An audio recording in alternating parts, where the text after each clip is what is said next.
প্রিয় ভিউয়ার্স, আসসালামু আলাইকুম। আপনারা দেখতে পাচ্ছেন পাবনা জেলার ঈশ্বরদী থেকে মুলাডুলি এবং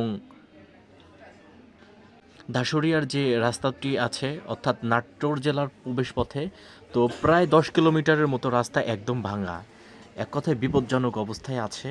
তো এই রাস্তা দিয়ে কোনোভাবেই যানবাহন সঠিকভাবে চালানো যায় না, এক কথায় মরণ ফাঁদ অবস্থায় আছে এই রাস্তা। তো নয়, এটা যেন মরণ ফাঁদ। তো প্রতিনিয়ত অসংখ্য অ্যাক্সিডেন্ট হচ্ছে, মানুষের প্রাণ হারাচ্ছে। তো কেউ দেখেও দেখতেছে না এই রাস্তাটি। বর্তমান অন্তর্বর্তীকালীন সরকারও এই রাস্তার দিকে কোনো নজর নেই। এই রাস্তায় যাতায়াত করা প্রত্যেকটি যাত্রী মনে হয় যে এরা ধুলার মধ্যে চলাফেরা করতেছে, কুয়াশার মতো করে হচ্ছে ধুলাবালি সবসময় উঠতেছে। তো এর প্রতিকার চায়, প্রত্যেকটি মানুষ এর প্রতিকার চায়। তাছাড়া মানে একবার যে এই রাস্তা দিয়ে চলাফেরা করে, সে গোসল না করে উপায় নেই।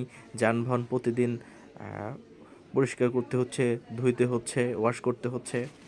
তো আপনারা যে যেখান থেকে ভিডিওটি দেখছেন, বেশি বেশি করে শেয়ার করবেন এবং এই রাস্তাটি সংস্কারের আওয়াজ তুলুন। ধন্যবাদ সবাইকে। আসসালামু আলাইকুম।